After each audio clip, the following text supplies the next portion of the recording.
స్వతంత్ర భారత చరిత్రలో వరుసగా మూడవసారి అధికారంలోకి వచ్చినటువంటి మన ప్రధానమంత్రి నరేంద్ర మోదీ గారికి రాష్ట్ర బీజేపీ కార్యవర్గం అభినందనలు తెలియజేసేటటువంటి ఈ యొక్క తీర్మానానికి సమర్థించడానికి అవకాశం ఇచ్చినటువంటి పెద్దలకు నా యొక్క ధన్యవాదాలు తెలుపుకుంటున్నాను.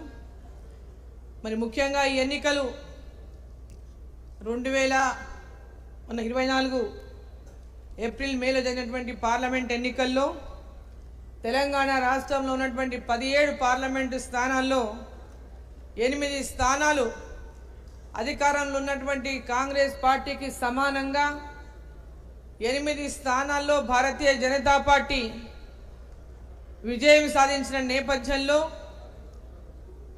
రాష్ట్ర ప్రజలకు అందరికీ కూడా ఈ వేదిక ద్వారా ధన్యవాదాలు తెలుపుకుంటా ఉన్నాం.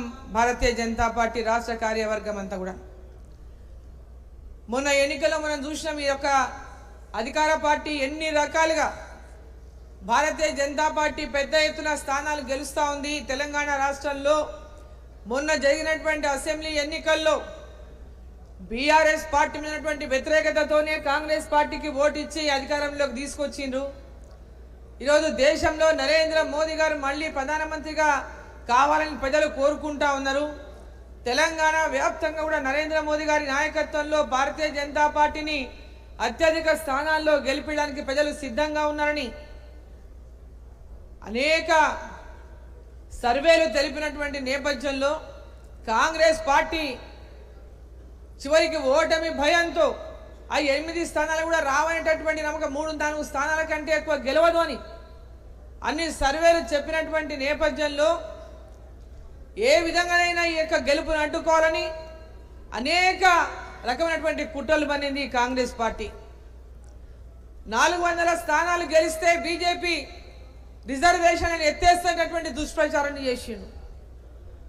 ఆ దుష్ప్రచారాన్ని చేసి ప్రజల లోపల పెద్ద ఎత్తున అనుమానాలు రేకెత్తే విధంగా అనేకమైన సోషల్ మీడియాలో కానీ పబ్లిక్ సభలలో కానీ అనేక రకాలుగా భారతీయ జనతా పార్టీ పైన నరేంద్ర మోదీ గారి పైన అనేకమైనటువంటి కుట్రలు పడడమే కాదు, నరేంద్ర మోదీ గారి పైన కూడా చెప్పలేనటువంటి భాషలో కూడా వారు మాట్లాడడం జరిగింది. రాష్ట్ర ముఖ్యమంత్రిగా అసలు ఎన్ని తిట్టాలనో అని తిట్టిండ్రు. మన ప్రధానమంత్రి గారిని, భారతీయ జనతా పార్టీని పోటీ చేసినటువంటి అభ్యర్థులని ఎట్టి పరిస్థితుల్లో భారతీయ జనతా పార్టీని ఇక్కడ ఎదగనీయరాదు, సీట్లు గెలవనీయరాదని ఎన్ని రకాలుగా అధికారాన్ని అంతా ఉపయోగించి ఇక్కడ రాజకీయాలు చేసినప్పటికీ కూడా ఆయన సొంత నియోజకవర్గం, సొంత ముఖ్యమంత్రిగా కొడంగల్ నుంచి ప్రాతినిధ్యం వహిస్తూ మహబూబ్ నగర్ పార్లమెంటును, చేవెళ్ల పార్లమెంటును నేను గెలిపించుకునే బాధ్యతలు తీసుకుంటా, ఇన్ఛార్జిగా వ్యవహరిస్తా అని చెప్పుకున్నటువంటి రేవంత్ రెడ్డి గారు ఆ తర్వాత మరి ఇన్ఛార్జిగా పక్కన తప్పుకొని ఓడిపోతున్నామని తెలిసి వేరే వాళ్ళని నామమాత్రంగా ఇన్ఛార్జి ప్రకటించారు. కానీ ఆ నియోజకవర్గాల్లో మహబూబ్ నగర్లో దాదాపు 10 నుంచి 11 సార్లు పర్యటించండి. ప్రతి నియోజకవర్గంలో కూడా ఓడిపోతే నాకు ముఖ్యమంత్రిగా అవమానమైనటువంటి ప్రచారం కూడా చేసుకున్నారు.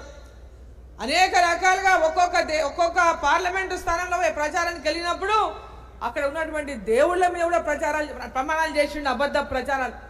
అబద్ధ ప్రమాణాలు చేసిండు. చెయ్యని పనులన్నీ చేసుకున్నామని చెప్పిండు. అనేక రకాలుగా భారతీయ జనతా పార్టీ మీద అపనమ్మకాన్ని సృష్టించే ప్రయత్నం చేసిండు.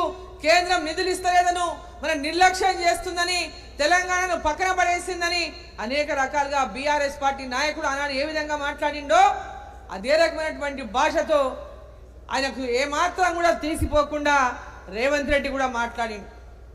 ఎన్ని రకాలుగా తెలంగాణ ప్రజల్ని పార్లమెంటు స్థానాలను అత్యధికంగా గెలవనీయకుండా అడ్డుకోవాలని ప్రయత్నం చేసినా తెలంగాణ ప్రజలంతా కూడా నరేంద్ర మోదీ గారు మళ్ళీ ప్రధానమంత్రి కావాలి, తెలంగాణ నుంచి అత్యధిక స్థానాలు ఇవ్వాలి, తెలంగాణను అభివృద్ధి చేసుకునేటటువంటి లక్ష్యంతో తెలంగాణ ప్రజలు ఇవాళ 8 స్థానాల్లో మంచి మెజార్టీతో ఇవాళ పార్లమెంటుకు పంపినారు మన భారతీయ జనతా పార్టీ అభ్యర్థులని చెప్పి సందర్భం నేను తెలియజేస్తా ఉన్నా. ఈరోజు తెలంగాణ